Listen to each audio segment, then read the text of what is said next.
Hello friends, आपका स्वागत है लक्ष्य के ऑनलाइन क्लास में।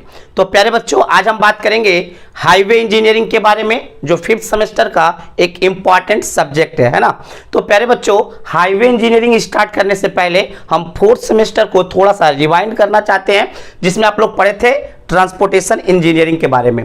तो प्यारे बच्चों, सबसे पहले याद कीजिए कि ट्रांसपोर्टेशन होता क्या है, क्योंकि प्यारे बच्चों हाईवे इंजीनियरिंग जो है ट्रांसपोर्टेशन इंजीनियरिंग का ही एक पार्ट है। तो सबसे पहले आप बताइए प्यारे बच्चों, ट्रांसपोर्टेशन क्या होता है।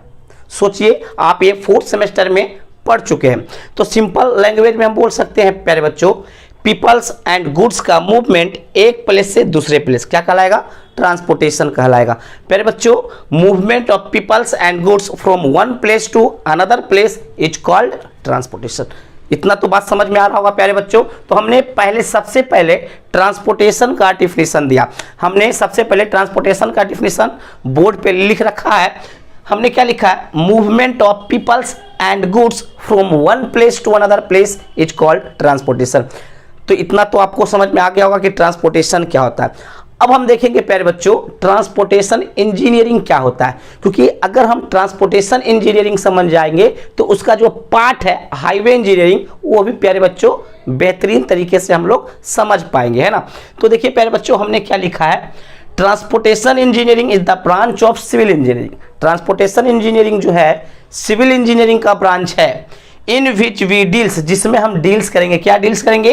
Planning, designing, construction and maintenance of various mode of transportation. प्यारे बच्चों, mode of transportation engineering 4th semester में पढ़े होंगे, जिसमें आपने पढ़ा होगा roadway transportation, railway transportation, T का मतलब ट्रांसपोर्टेशन है ना, आप पूरा लिख लीजिएगा, railway transportation. Next waterway transportation, next airway transportation. इसके अलावा प्यारे बच्चों पाइपलाइन ट्रांसपोर्टेशन भी होता है, रोपवे ट्रांसपोर्टेशन भी होता है। बट मेनली जो हम ये 4 ट्रांसपोर्टेशन के बारे में पढ़ते हैं। तो प्यारे बच्चों, मोड ऑफ ट्रांसपोर्टेशन मतलब मोड ऑफ ट्रांसपोर्टेशन मतलब ट्रांसपोर्टेशन के लिए जिस जिस वे का यूज करते हैं, जिस जिस मोड का यूज करते हैं, उसको क्या बोलेंगे? Mode of transportation.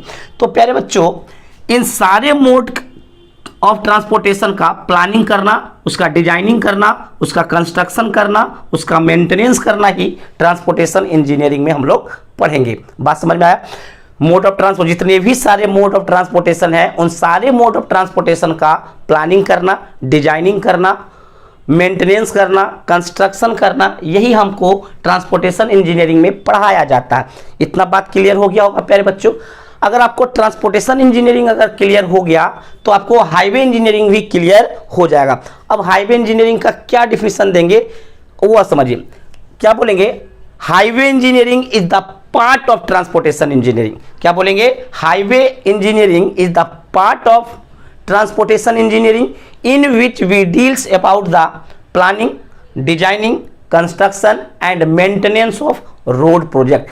Highway engineering में प्यारे बच्चों एक particular mode that means roadway transportation मतलब रोड प्रोजेक्ट के बारे में सिर्फ चर्चा करेंगे, जबकि ट्रांसपोर्टेशन इंजीनियरिंग में सारे मोड के बारे में चर्चा करते हैं, बट हाईवे इंजीनियरिंग में स्पेशली सिर्फ रोड प्रोजेक्ट के बारे में बात करेंगे। तो आई होप प्यारे बच्चों, इसके बाद जब हम हाईवे इंजीनियरिंग का डिफिनेशन लिखाने जाएंगे तो वो भी आपको बेहतरीन तरीके से समझ में आ जाएगा। तो आपको ट्रांसपोर्टेशन समझ में आ गया होगा, ट्रांसपोर्टेशन इंजीनियरिंग समझ में आ गया होगा। अब हम लिखाने जा रहे हैं हाईवे इंजीनियरिंग का डिफिनेशन, है ना। तो पहले प्यारे बच्चों आप इसको नोट डाउन कीजिए।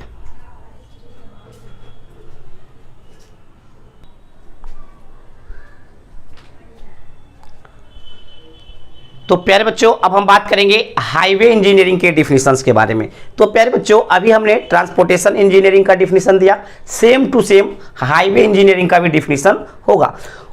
ट्रांसपोर्टेशन इंजीनियरिंग में सारे मोड ऑफ ट्रांसपोर्टेशन को हम डील करते हैं, जबकि हाईवे इंजीनियरिंग में particular mode that means roadway transportation को सिर्फ डील करेंगे।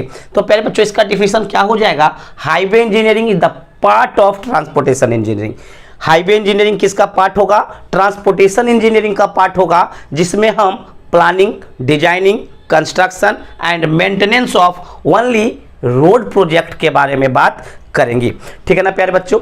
अब इस हाईवे इंजीनियरिंग को पढ़ने से पहले हम इससे रिलेटेड बुक, आप कौन सा बुक फॉलो करेंगे उसके बारे में हम आपको बताते हैं। तो प्यारे बच्चों, सबसे बेस्ट बुक है हाईवे इंजीनियरिंग का एस के खन्ना एंड जुस्टो। प्यारे बच्चों, इस राइटर का नाम है। आप किताब दुकान में जाइएगा और बोलिएगा कि हाईवे इंजीनियरिंग बाय एस के खन्ना एंड जुस्टो का बुक चाहिए, तो आपको निकाल कर देगा। तो प्यारे बच्चों, ये बहुत ही बेस्ट बुक है। प्यारे बच्चों, ये बुक ऐसा है कि बीटेक में भी काम करता है, आपके कंपटीशन में भी काम करता है ना, और ये ज़्यादा मोटा नहीं है। जितना आप लोग को पढ़ना है प्यारे बच्चों, उतना इसमें भी दिया हुआ, इस बुक में भी दिया हुआ है प्यारे बच्चों, ठीक है ना।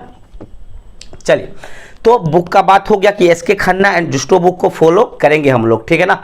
चलिए, अब देखिए प्यारे बच्चों, ये पूरा का पूरा थ्योरेटिकल पेपर है ना, एक दो यूनिट छोड़कर। मेनली प्यारे बच्चों, अगर हम ज्योमेट्रिकल डिजाइन ऑफ हाईवे और रोड इंजीनियरिंग में थोड़ा सा न्यूमेरिकल है, अगर हम मेनली ज्योमेट्रिकल डिजाइन में न्यूमेरिकल है, अगर हम ज्योमेट्रिकल डिजाइन ऑफ हाईवे या ज्योमेट्रिकल डिजाइन ऑफ पेवमेंट को छोड़ दिया जाए तो सारा का सारा आपका थ्योरेटिकल पेपर है।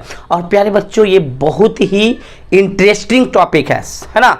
क्यों इंटरेस्टिंग है? क्योंकि इनमें जितना भी बात बताया जाएगा वो आप अपने आंखों से देख चुके होंगे। क्यों? रोड को तो देखा होगा, रोड को बनते हुए भी आपने देखा होगा। तो बहुत ही इंटरेस्टिंग टॉपिक है, और इसको और हम इंटरेस्ट जगा कर क्या करेंगे, पढ़ाएंगे भी, है ना। क्यों पढ़ाएंगे? देखिए,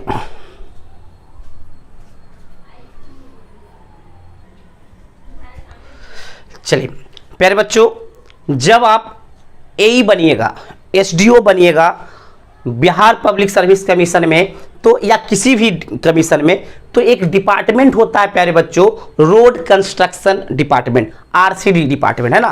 तो रोड कंस्ट्रक्शन डिपार्टमेंट एक ऐसा डिपार्टमेंट है जो हर लड़का का ख्वाब होता है उस डिपार्टमेंट में काम करने का। क्यों काम करने का सपना होता है? क्योंकि वो एक ऐसा डिपार्टमेंट है प्यारे बच्चों कि उसमें करोड़ों अरबों रुपया कमाया जा सकता है। मेन तो मोटो पैसा होता है हम लोग का, तो पैसा कमाने का ये सबसे अच्छा डिपार्टमेंट है रोड कंस्ट्रक्शन डिपार्टमेंट। तो प्यारे बच्चों, अगर आप रोड कंस्ट्रक्शन डिपार्टमेंट में बाय द वे अगर आप जाते हैं तो हाईवे इंजीनियरिंग का सारा टॉपिक अच्छे से कवर होना चाहिए, है ना। तो चलिए प्यारे बच्चों, हमने बुक का बात कर लिया। हाँ, इसमें प्यारे बच्चों मोटा कॉपी रखिएगा, बाइंडिंग वाला कॉपी रखिएगा, है ना। बाइंडिंग वाले कॉपी में और मोटा कॉपी रखिएगा, क्योंकि प्यारे बच्चों बहुत ही ये क्या है, मतलब इस हर टॉपिक में प्यारे बच्चों अच्छा मतलब पॉइंट है, और ये कम से कम 400 पेजेज में जाएगा प्यारे बच्चों। हाईवे इंजीनियरिंग का जो नोट्स बनेगा वो कम से कम 400 पेजेज में बनने वाला है, ठीक है ना। तो मोटा कॉपी लीजिएगा। हाँ, और एक बात और, कम से कम 2 कलर का पेन यूज कीजिएगा अपने क्लास नोट्स में, ठीक है ना प्यारे बच्चों, ताकि सुंदर लग सके। आपका जो नोट्स है ना वो सुंदर लगेगा, तो पढ़ने में भी अच्छा आएगा, मजा आएगा, ठीक है प्यारे बच्चों।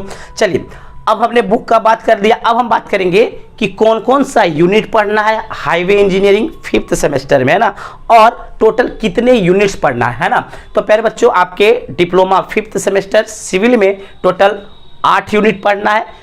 पहला यूनिट है प्यारे बच्चों रोड इंजीनियरिंग। प्यारे बच्चों, रोड इंजीनियरिंग में हम लोग हिस्ट्री ऑफ रोड के बारे में पढ़ेंगे कि इंडिया में सबसे पहले रोड कहाँ बनाया गया था, रोड बनाने के लिए कैसे बनाया गया था, कब से स्टार्ट हुआ रोड बनना इंडिया में, तो रोड इंजीनियरिंग में पढ़ेंगे। रोड इंजीनियरिंग में हम लोग पढ़ेंगे प्यारे बच्चों नेशनल हाईवे किसको कहा जाता है, स्टेट हाईवे किसको कहा जाता है, मेजर डिस्ट्रिक्ट रोड किसको कहा जाता है। तो उन सारी बातों को हम लोग पढ़ेंगे यूनिट नंबर 1 में, दैट मीन्स रोड इंजीनियरिंग में। दूसरा नंबर यूनिट है प्यारे बच्चों इन्वेस्टिगेशन फॉर रोड प्रोजेक्ट। अगर कोई आपको न्यू रोड प्रोजेक्ट बनाना है तो सबसे पहले आपको देखना होगा कि रोड का जो प्रोजेक्ट होगा किस वे, उसका रास्ता कहाँ से ले जाया जाएगा। तो रास्ता जाने के लिए मतलब किस रूट से आप रोड प्रोजेक्ट बनाइएगा, तो सबसे पहले आपको इन्वेस्टिगेशन करना पड़ेगा, सर्वे करना पड़ेगा, है ना, सर्वे करना पड़ेगा प्यारे बच्चों। तो इसमें हम इन्वेस्टिगेशन एंड सर्वे के बारे में मेनली यूनिट नंबर 2 में पढ़ेंगे। तीसरा यूनिट है प्यारे बच्चों geometrical design of highway. Geometrical design of highway में हम लोग पढ़ेंगे जब हाईवे बनाया जाता है 4 लेन 6 लेन, तो उसका विड्थ कितना रखा जाता है, ठीक है ना, उसका विड्थ कितना रखा जाता है। मान लीजिए प्यारे बच्चों ये कोई रोड है, ये कोई व्हीकल उस पर जा रहा है, कोई गाड़ी मूव कर रहा है। मान लीजिए प्यारे बच्चों आगे वाला जो गाड़ी है इधर मूव कर रहा है, मान लीजिए जो आगे वाला गाड़ी है प्यारे बच्चों वो धीरे धीरे जा रहा है और पीछे वाला जो गाड़ी है ना वो थोड़ा स्पीड में जा रहा है। तो बताइए स्पीड में जाएगा तो क्या होगा, टकरा जाएगा। तो ये क्या सोचेगा, ओवरटेक करने के लिए, क्या सोचेगा, ओवरटेक करने, ओवरटेक करके आगे जाने के लिए। तो ओवरटेक करने का क्या कंडीशन है, किस कंडीशन में ओवरटेक किया जाएगा, तो उन सारी बातों को हम लोग पढ़ेंगे ज्योमेट्रिकल डिजाइन ऑफ हाईवे में। और ये बहुत ही इंपॉर्टेंट एंड बहुत ही इंटरेस्टिंग यूनिट होगा प्यारे बच्चों, कौन सा, geometrical design of highway. Next है प्यारे बच्चों unit number 4, construction of pavement and material. प्यारे बच्चों पेवमेंट, यहाँ पे आपको समझना है पेवमेंट का मतलब रोड, दोनों में डिफरेंस है थोड़ा बहुत, लेकिन वो आगे समझ में आएगा। अभी आप पेवमेंट का मतलब रोड ही समझिएगा, ठीक है ना। तो देखिए प्यारे बच्चों पेवमेंट जो होता है ना, रोड जो होता है वो दो तरह का होता है। पेवमेंट जो होता है वो प्यारे बच्चों दो प्रकार का होता है। एक होता है रिजिड पेवमेंट, क्या होता है, रिजिड पेवमेंट, और दूसरा होता है प्यारे बच्चों फ्लेक्सिबल पेवमेंट। क्या होता है, फ्लेक्सिबल पेवमेंट। तो किसको कहता है रिजिड पेवमेंट और किसको कहता है फ्लेक्सिबल पेवमेंट। सीमेंट कंक्रीट का जो रोड बना हुआ होता है, जो पेवमेंट बना हुआ होता है उसे कहते हैं रिजिड पेवमेंट, एंड जो अलकतरा बिटुमीन का जो बना हुआ होता है उसको कहते हैं फ्लेक्सिबल पेवमेंट। तो प्यारे बच्चों रिजिड पेवमेंट कैसे बनाया जाता है, उसका कंस्ट्रक्शन का प्रोसीड्यूर क्या है, फ्लेक्सिबल पेवमेंट को कैसे बनाया जाता है, कितने लेयर में बनाया जाता है, तो उन सारे बातों पे हम लोग चर्चा करेंगे कंस्ट्रक्शन ऑफ पेवमेंट में। हम आपको बताएंगे प्यारे बच्चों कि रिजिड पेवमेंट 3 लेयर में बनाया जाता है और फ्लेक्सिबल पेवमेंट 4 लेयर में बनाया जाता है। फ्लेक्सिबल पेवमेंट में जो 4 लेयर होता है उन लेयर में से सबसे नीचे वाला लेयर कहलाता है सॉइल सबग्रेड लेयर, उसके ऊपर वाला कहलाता है सबबेस लेयर, उसके ऊपर वाला कहलाता है बेस लेयर, एंड सबसे ऊपर वाला लेयर कहलाता है सरफेस कोर्स, है ना प्यारे बच्चों। तो उन सारे लेयर के बारे में हम लोग पढ़ेंगे यूनिट नंबर 4 में, ठीक है ना। अब बात होगा प्यारे बच्चों जब हम किसी रोड को बनाने जाते हैं, कंस्ट्रक्ट करने जाते हैं, तो कौन कौन से मटेरियल का यूज करेंगे, वो भी हम मटेरियल को भी हम यूनिट नंबर 4 में ही पढ़ेंगे। तो सोच कर बताइए प्यारे बच्चों कौन कौन सा मटेरियल यूज किया जाता है।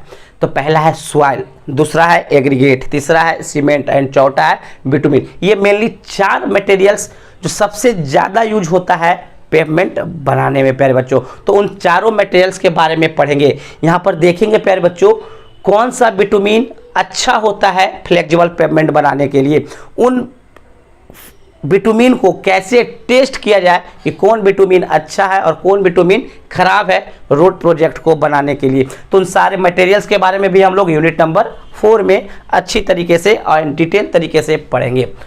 यूनिट नंबर 5 है प्यारे बच्चों ट्रैफिक इंजीनियरिंग। ट्रैफिक इंजीनियरिंग में हम लोग पढ़ेंगे कि रोड पर जो ट्रैफिक को कंट्रोल किया जाता है कैसे किया जाता है प्यारे बच्चों।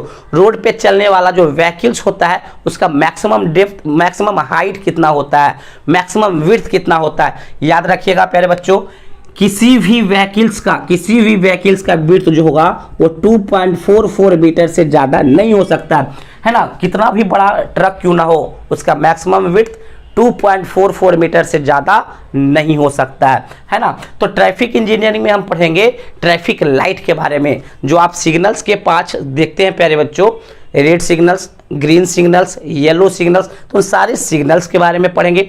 रोड पे प्यारे बच्चों बहुत सारा बोर्ड देखते होंगे, साइन बोर्ड नहीं देखते हैं, यहाँ तीखा मोड़ है या आपका आगे मान लीजिए रेस्टोरेंट 5 किलोमीटर पे है, तो बहुत सारा बात बताया जाता है प्यारे बच्चों साइन में, ट्रैफिक साइन में। तो प्यारे बच्चों ट्रैफिक सिग्नल्स के बारे में पढ़ेंगे, ट्रैफिक साइन के बारे में पढ़ेंगे। आप रोड पे चलते होंगे तो वाइट मार्किंग रहता होगा रोड पे, उसको हम ट्रैफिक मार्किंग कहेंगे। तो ट्रैफिक मार्किंग के बारे में पढ़ेंगे प्यारे बच्चों। अच्छा कभी आप लोग देखे होंगे प्यारे बच्चों चौराहा पर एक गोलंबर बनाया जाता है, वो गोलंबर क्यों बनाया जाता है, तो उन गोलंबर के बारे में भी हम लोग ट्रैफिक इंजीनियरिंग में पढ़ेंगे। चलिए प्यारे बच्चों अब है आपका यूनिट नंबर 6 हिल रोड कहने का मतलब है पहाड़ी इलाका में जो रोड बनाया जाता है वो किस प्रकार से बनाया जाता है। तो मेनली यूनिट नंबर 6 में पढ़ेंगे पहाड़ी इलाका में रोड कैसे बनाया जाता है, उसको कंस्ट्रक्ट कैसे किया जाता है। नेक्स्ट है प्यारे बच्चों यूनिट नंबर 7। यूनिट नंबर 7 है आपका ड्रेनेज रोड। ड्रेनेज रोड कहने का मतलब है क्या प्यारे बच्चों, मान लीजिए ये आपका रोड है ना, ये आपका रोड है, तो रोड पे मान लीजिए क्या हुआ, बारिश हुआ, रेन हुआ, तो बारिश का जो पानी होगा वो रोड पे नहीं रह जाए। आप देखे होंगे फ्लेक्सिबल पेवमेंट में, अलकतरा वाला रोड में आप लोग देखे होंगे प्यारे बच्चों, अगर अलकतरा वाले रोड में थोड़ा सा भी पानी 24 आवर्स के लिए भी जमा हो जाएगा तो वो रोड क्या हो जाएगा, खराब हो जाएगा, डैमेज कर देगा। पानी जो है ना वो फ्लेक्सिबल पेवमेंट को क्या कर देता है, डैमेज कर देता है। तो फ्लेक्सिबल पेवमेंट पे पानी का जमाव ना हो तो उसके लिए हमको क्या बनाना होगा, किनारे किनारे क्या बनाना पड़ेगा, ड्रेनेज रोड बनाना पड़ेगा। उस ड्रेनेज रोड के मदद से क्या होगा, पानी का निकासी होगा। ठीक है प्यारे बच्चों, तो हम लोग ड्रेनेज रोड यूनिट नंबर 7 में पढ़ेंगे। लास्ट यूनिट है प्यारे बच्चों मेंटेनेंस ऑफ रोड। आप देखते होंगे प्यारे बच्चों 2 साल 4 साल 5 साल के बाद रोड क्या होता है, टूटने लगता है। इतना ज़्यादा व्हीकल्स उस पर मूव करता है, व्हीकल्स पे बहुत सारे लोड होते हैं। जब लोड लेकर कोई व्हीकल चलता है तो बहुत ज़्यादा प्रेशर रोड पे लगाता है। उन प्रेशर के कारण जो रोड होता है, जो पेवमेंट होता है वो टूटने लगता है। तो उस टूटे हुए पेवमेंट को कैसे मेंटेनेंस किया जाए, कैसे रिपेयर किया जाए, वो हम लोग पढ़ेंगे यूनिट नंबर 8 में। ठीक है प्यारे बच्चों, तो आपने देखा टोटल 8 यूनिट। टोटल 8 यूनिट में कौन कौन सा यूनिट, किस यूनिट में क्या पढ़ना है उसके बारे में, है ना। चलिए प्यारे बच्चों पहले आप इसको नोट डाउन कर लीजिए सारे यूनिट्स को।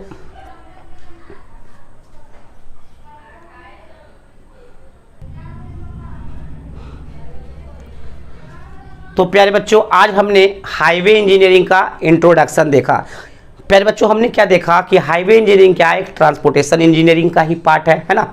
तो प्यारे बच्चों और इसमें कितने यूनिट्स पढ़ना है, उन सारे यूनिट्स में क्या क्या टॉपिक पढ़ाया जाएगा उसके बारे में भी शॉर्टली बताया गया है ना। फिर हमने बुक के बारे में बताया कि कौन सा बुक फॉलो करेंगे हाईवे इंजीनियरिंग में। ठीक है प्यारे बच्चों, अब थोड़ा सा लास्ट में अपना इंट्रोडक्शन दे दे। मेरा नाम धर्मेंद्र कुमार है।